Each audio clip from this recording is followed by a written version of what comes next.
Decades before Mounjaro and Ozempic, another diet pill took the market by storm. Those who sold it claimed that it worked better than anything ever seen. And to be fair, they were absolutely right. 2,4-dinitrophenol, or just DNP, as it was commonly known, thank you so much, I prefer a short version, could lead to astonishing weight loss in an absurdly short amount of time. But there was a major side effect of this miracle diet pill.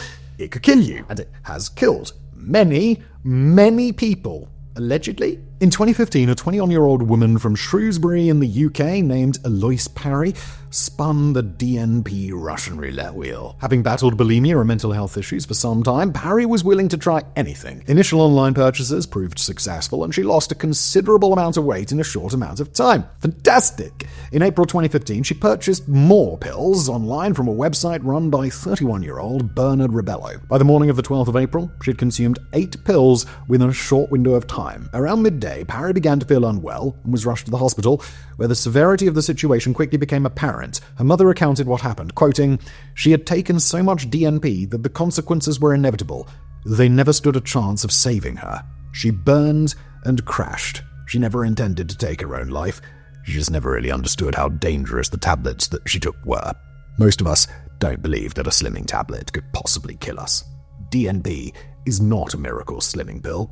It's a deadly toxin." Within 12 hours of ingesting the final DNP tablets, her core temperature rose sharply, and it just couldn't be brought down. As the temperature increased further, her heart rhythm destabilized, blood chemistry shifted, and vital organs began to fail despite intensive medical treatment. Doctors just couldn't reverse the process because there is no known antidote for DNP toxicity. Eloise Parry died from acute DNP poisoning, but she wasn't the first. She certainly wouldn't be the last. DNP was first synthesized in the late 19th century and had absolutely nothing to do with weight control. Instead, it was created in a laboratory trying to make better industrial chemicals.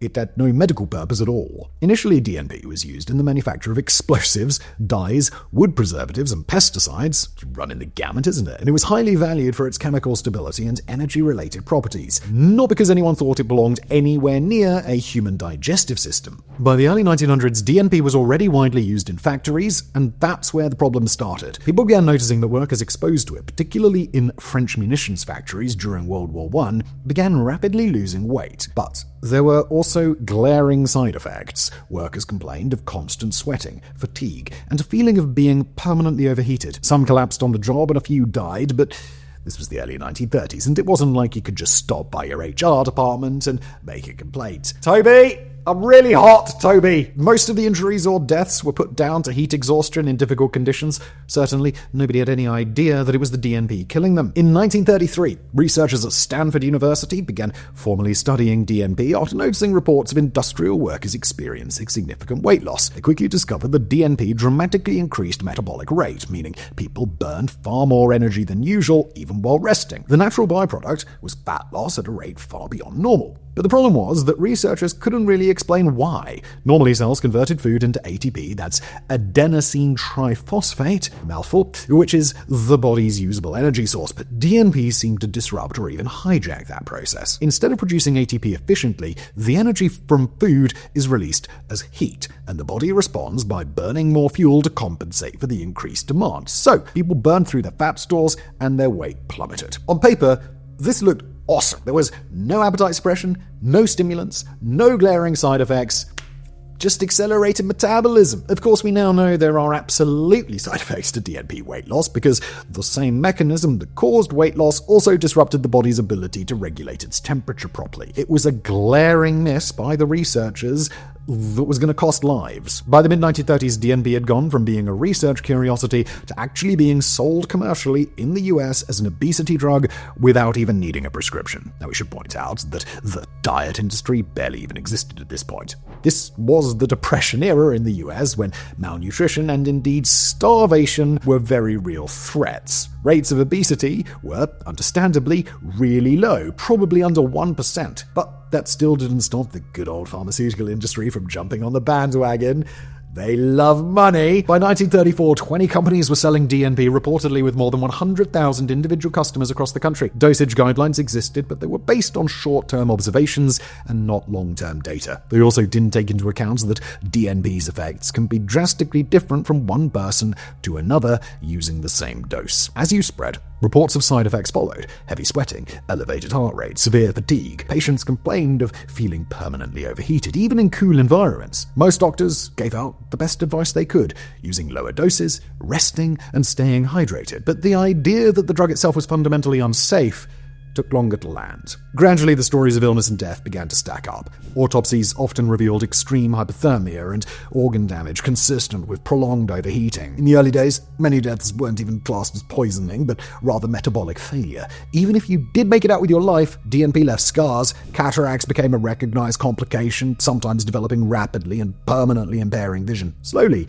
the medical tide began to turn against DNP, rather understandably, and medical journals that had once praised the drug began issuing warnings. So, what's actually happening when people take DNP? One common misconception these days is that it burns fats in a targeted way, but that isn't the case. In fact, it doesn't really target fat at all, but rather it affects the very system that keeps us alive. That's an important system. Once DNP enters the bloodstream, metabolism speeds up sharply, which is exactly what people are hoping for, really. And it's not a little bit here and a little bit there. Weight loss with DNP can be dramatic. The initial studies at Stanford found that metabolism was stimulated by 50% in patients taking the chemical, leading to weight loss of up to 1.5 kilograms per week without any dietary restrictions. To give you a comparison, people using Mounjaro or Ozempic might lose between 10 and 20 kilos in a year, making DNP sometimes 4 times as effective as these modern drugs. If we were just grading it on weight loss, it would be a hands-down winner, but,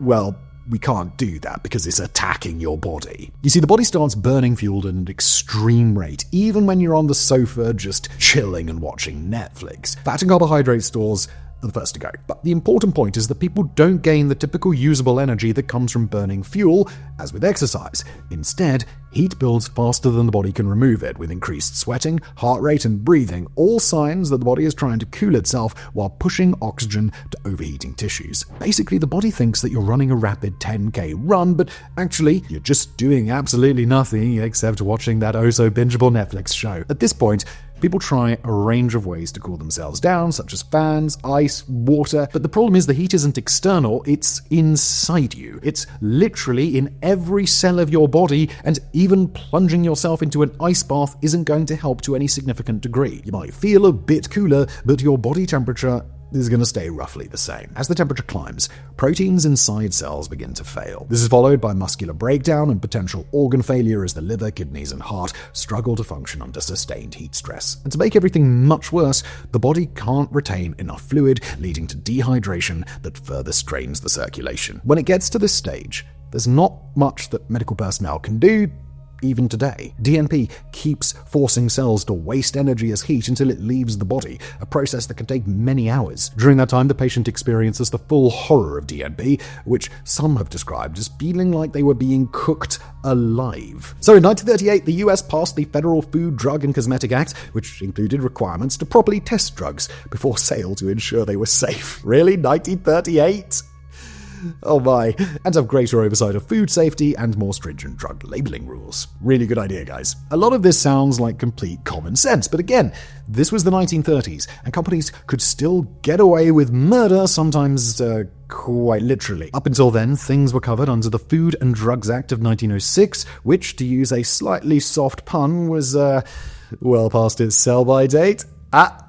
It's a good one, Ollie, who wrote today's script. As is often the case in politics, there was plenty of back and forth about what should replace it, until things just ground to a halt. But nothing speeds up the greasy, dirty wheel of politics quite like a national tragedy. In the mid-1930s, sulfanilamide was widely regarded as the best treatment for bacterial infections, and the S.E. Massengill Company had the bright idea of creating a liquid version suitable for children by dissolving the drug in diethylene glycol, a chemical commonly used in antifreeze. And You probably know where this one is going. It's really astonishing to think about today, but at the time, there was no federal law in place that regulated companies to thoroughly test drugs before sending them out into the market. If it worked, get it onto the shelves as quickly as possible and then sit back as the money rolls in. And often, that did work just fine. But sometimes it doesn't, and it didn't with elixir sulfalidamide. Within weeks, reports of severe illness were sweeping the country.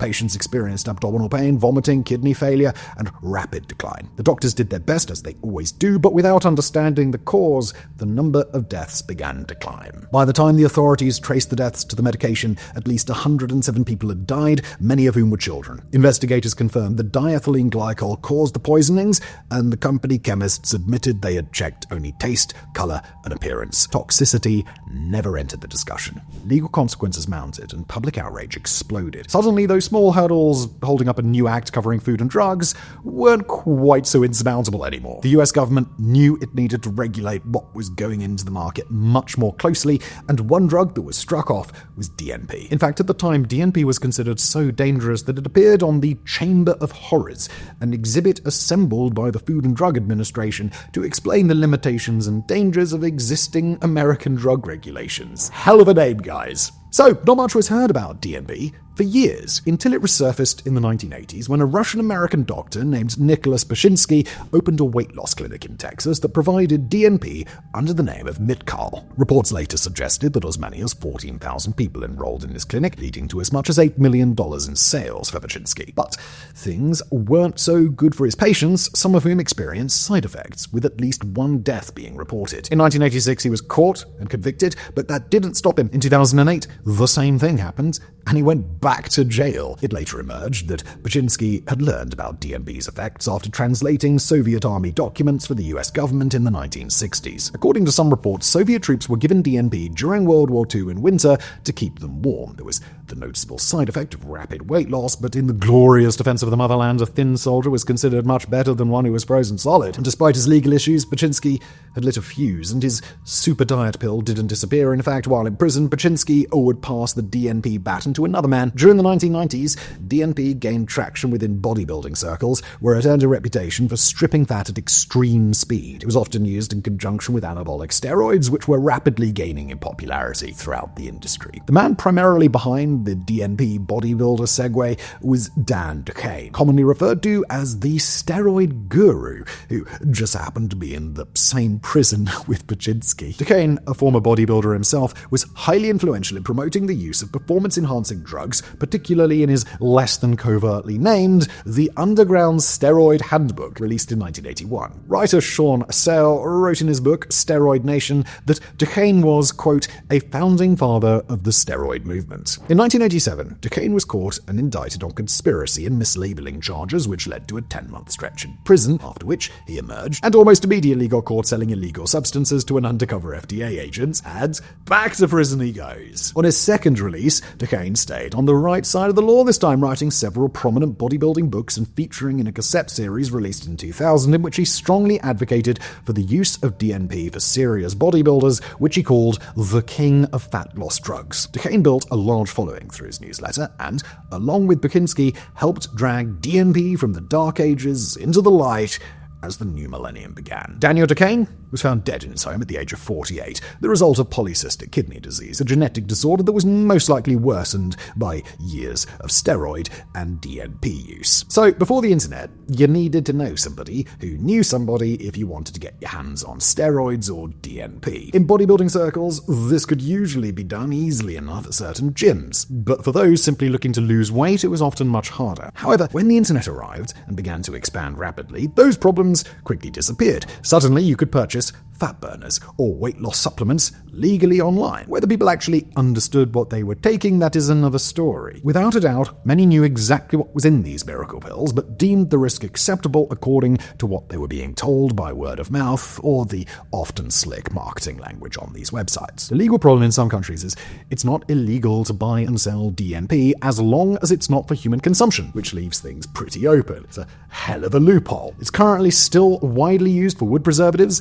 dyes, and pesticides, and it's certainly good at what it does. Guides began to circulate online explaining dosing schedules, side effect management, and warning signs of overheating. Unfortunately, obvious risks were overlooked because of the safe guidelines that began appearing on online forums. But DNP has never been safe, and deaths linked to it began appearing again in the 2000s and 2010s across multiple countries. The circumstances were often eerily similar to those described nearly a century earlier. Users developed intense heat intolerance, profuse sweating, and rapid heart rates. Some collapsed at home, while others arrived at hospitals already critically overheated. The pattern was tragically similar. Cooling attempts fail, organs begin to shut down, a life on a knife edge as medical personnel have to wait as the DNP passes through their system. Between 2010 and 2020, cases reported to poison control centers had an 11.9% fatality rate, so if things did go south, you had roughly a 1 in 10 chance of dying. It's not huge, but is also still terrifyingly high. The lowest published fatal ingested dose is 4.3 milligrams per kilo,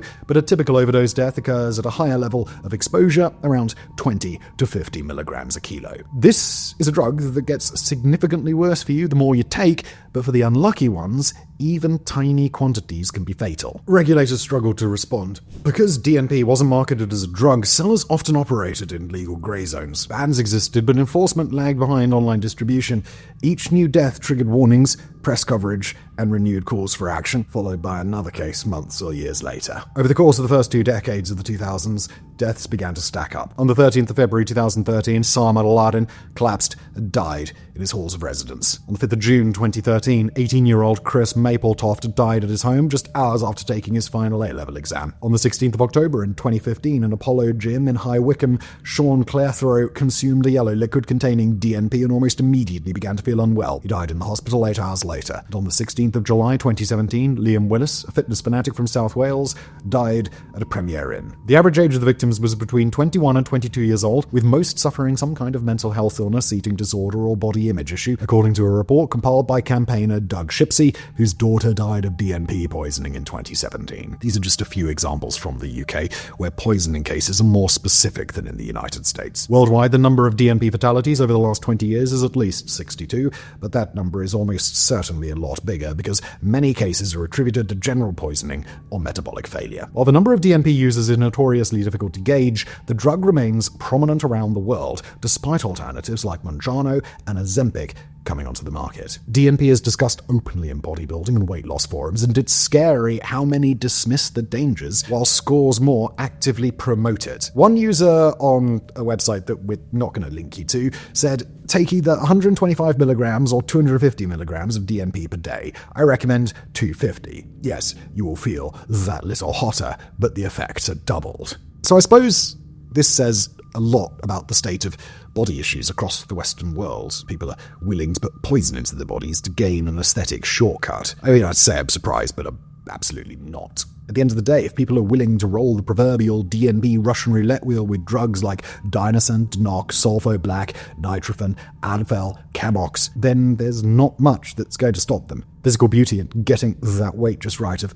never been more imperative in this mad Instagram, Snapchat, TikTok world, and many are willing to literally dance with death to reach their goals. On April the 12th, 2015, Eloise Parry texted one of her friends as she lay in Shrewsbury Hospital. "I screwed up big time. Binged, purged, all night, and took another 4 pills at 4 a.m. when I woke. Now in A&E. I think I'm going to die. No one is known to survive if they vomit because of DNP. I'm so scared." Hours later, she died. At the inquest into her death, her mother said that Parry was aware of the dangers, but, quoting, "Being slimmer was worth the risk. She weighed the pros and cons and made a bad choice. Thank you for watching."